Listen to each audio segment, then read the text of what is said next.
Your live feed. So, again, from time to time, we get questions about breathalyzers, about impairment, and about the laws governing impairment. And so, it makes sense for us to have this live feed every Thursday at 12:30 p.m. where we can be of greater service to you and add value to the time that you spend with us. So, let's begin. Last week, we tackled the rules for commercial drivers, and we also answered a question about our decals that one of our friends had. And this week will be fun, because this week we will be discussing the different categories of breathalyzers and the different technology behind those categories. Okay? Ready? It will be fun. Let's begin. So, to start, first of all, there are three major technologies that electronic breathalyzers fall under. Okay? Three. And they're classified actually according to the type of sensors that they use. So it's good for me to get that out now. So the three categories are fuel cell technology, infrared technology, and semiconductor technology. Three. Okay? Now, breathalyzers that fall under the semiconductor category are the least expensive electronic breathalyzers that you can buy. And they're considered in our industry to have moderate accuracy. This is because they're subject to false positives by substances like cigarette smoke and ketones and diabetic breath, etc. Okay? Now, the second type are fuel cell breathalyzers. Fuel cell breathalyzers are more expensive and highly accurate. And these fuel cell technology breathalyzers, like those used by the police force and some provided on our website, are more sophisticated than their semiconductor breathalyzer counterparts. Okay? Now, breathalyzers that use infrared technology or infrared sensors are also more expensive than both of those. They're more sophisticated, and I will explain why. So let's dig. Semiconductor sensor breathalyzers, aka Taguchi cells, measure the oxidation of alcohol from your breath on the surface of the sensors, and the change or the degree of oxidation translates into our test results. Now, these semiconductor sensors, though, they also respond to other organic gases that are very close to ethyl alcohol, compounds such as acetone and methane. Okay? Now, that being said, alcohol is the only significant gas found in a healthy person's body. So generally, if you get a reading of 0.03 or higher in a normal person's body, this usually is attributed to alcohol. But we will cover the effects of diabetic's breath and acetone on the different types of breathalyzers on a different episode, a different time. Okay? Next up are fuel cell breathalyzers. Now, fuel cell breathalyzers are breathalyzers that use fuel cells, are one of the most reliable alcohol sensors for portable breath testers. Fuel cell breathalyzers generate electricity directly in proportion to the number of alcohol molecules present in our breath. Isn't that interesting? Think of fuel cell technology like a wafer with electrodes attached to both sides of that wafer. So when alcohol passes across the surface of the wafer, it is converted into acetic acid and it frees excess electrons, creating a small amount of electricity.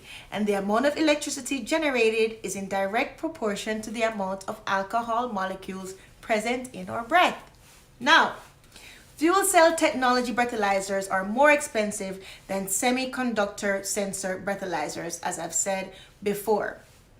Now, this is, well, because of the high cost of platinum that is used to make the fuel cell breathalyzers, and because of the more delicate manufacturing process. So you can understand that. Okay. Okay, but fuel cell breathalyzers, though more expensive than semiconductor breathalyzers, have advantages over the semiconductor breathalyzers.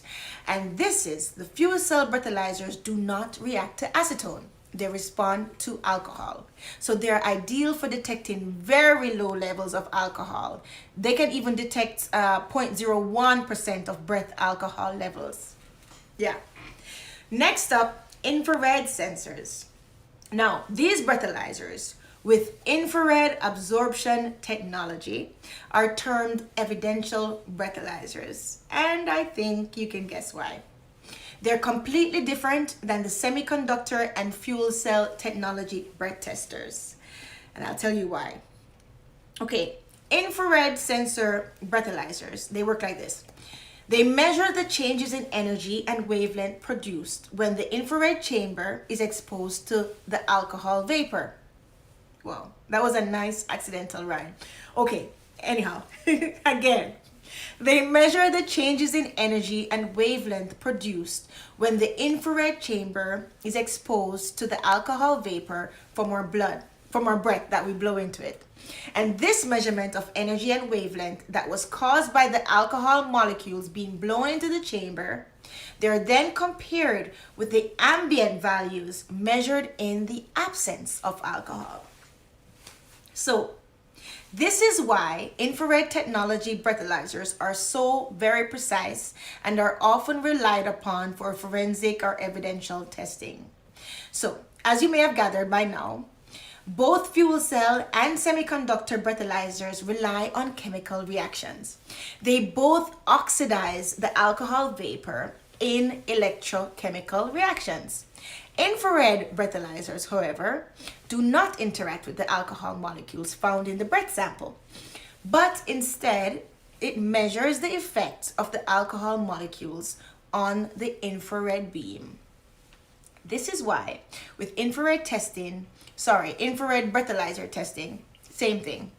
The original breath sample can be preserved for a future date and for future testing. Now, isn't that cool? I think so. So, as a bonus, let's talk about these disposable breath testers. So, these detect the presence of alcohol with an estimate to the degree of impairment. The good thing about these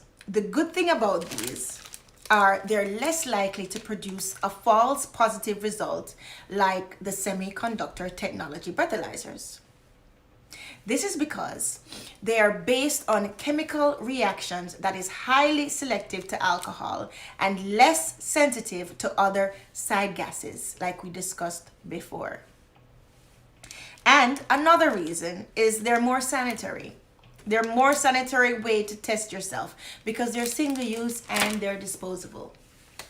So, how do they work, Julia? Good question.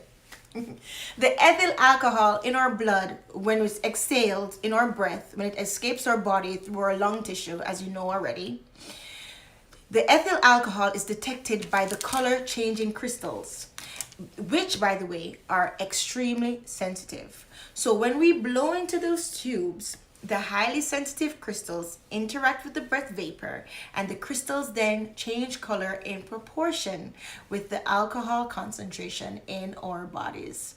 That is cool. There. I hope I was able to shed some light for you on the different types of breathalyzers and their categories.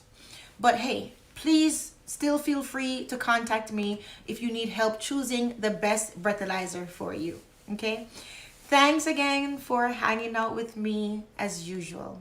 Please share the road responsibly, support your local businesses, restaurants, wineries, and breweries.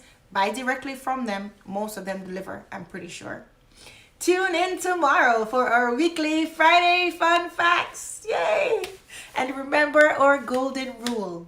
When you feel different, you drive different. Drive sober. Ciao.